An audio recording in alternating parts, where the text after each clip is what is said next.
क्या हो अगर मैं आपको बताऊं कि टाइटैनिक सिर्फ एक आइसबर्ग की वजह से नहीं डूबा था। क्या हो अगर इस घटना को अवॉइड किया जा सकता था। तो मैं आज आपको ऐसे सच बताने जा रहा हूं जो सिर्फ एक मूवी नहीं बता सकती। तो नमस्कार दोस्तों, मैं हूं धैर्य और आज मैं आपको सिर्फ मूवी के बारे में नहीं बल्कि असली गलतियों और असली राजों के बारे में बताऊंगा।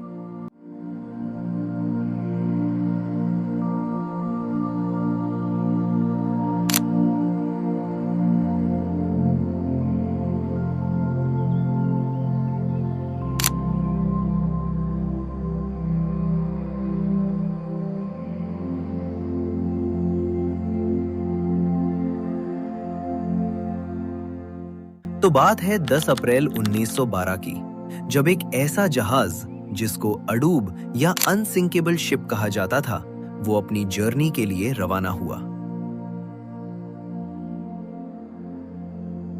पर दोस्तों, ये अनसिंकेबल शिप आइसबर्ग के टकराने के महज 2 घंटे 40 मिनट के बाद ही कैसे डूब गया। टाइटैनिक को उस रात मल्टीपल आइसबर्ग वार्निंग्स मिली थी, लेकिन उन्हें अर्जेंट डेंजर के रूप में नहीं लिया गया, क्योंकि उस समय अटलांटिक ओशन में ऐसी वार्निंग्स नॉर्मल थी और टाइटैनिक ने अपनी स्पीड कम नहीं की। और दोस्तों, असल बात तो ये है कि टाइटैनिक टेक्नोलॉजिकली अनसिंकेबल था ही नहीं, बल्कि ये सिर्फ एक मार्केटिंग टर्म था। भले ही इसके वाटर टाइट कंपार्टमेंट्स स्ट्रॉन्ग थे, लेकिन सीलिंग तक सील्ड नहीं थी। और जब आइसबर्ग से डैमेज हुआ तो पानी एक कंपार्टमेंट से दूसरे कंपार्टमेंट में ओवरफ्लो कर गया।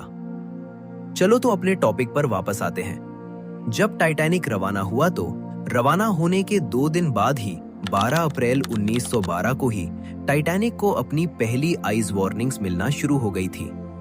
उसके बाद 14 अप्रैल को फिर से 7 वार्निंग्स मिली, लेकिन उनके कैप्टन स्मिथ और उनके क्रू ने उनको इग्नोर कर दिया। देखो, जहाज के ऊपर एक क्रोस नेस्ट होता है, एक छोटा सा प्लेटफॉर्म जो काफी हाइट पर होता है।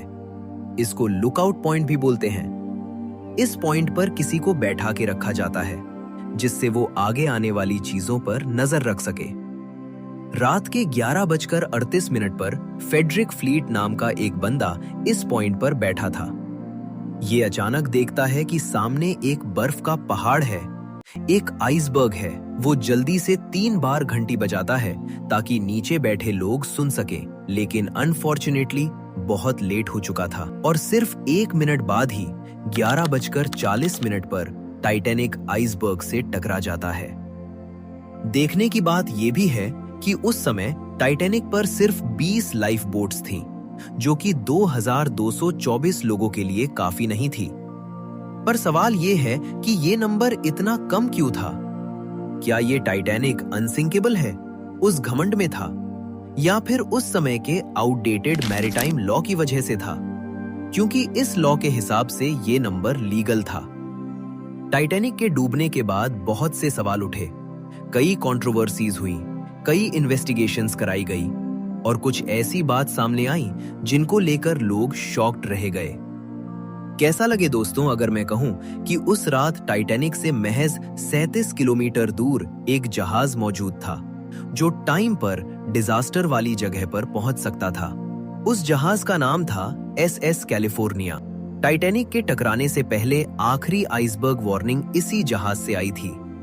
जब डिजास्टर के समय लोग लाइफ बोट में बैठ रहे थे, तो उनके पास खड़े क्रू मेंबर ने बोला भी था कि देखो, पास में एक जहाज मौजूद है जो जल्द ही हमें बचाने आ जाएगा। लेकिन काफी सारी फ्लेयर और सिग्नल देने के बाद भी उस जहाज में बैठे लोगों ने कोई एक्शन नहीं लिया, क्योंकि उनके कैप्टन स्टैनली लॉर्ड का मानना था कि ये कोई डिस्ट्रेस सिग्नल नहीं है, बल्कि टाइटैनिक में बैठे अमीर लोग पार्टी कर रहे होंगे।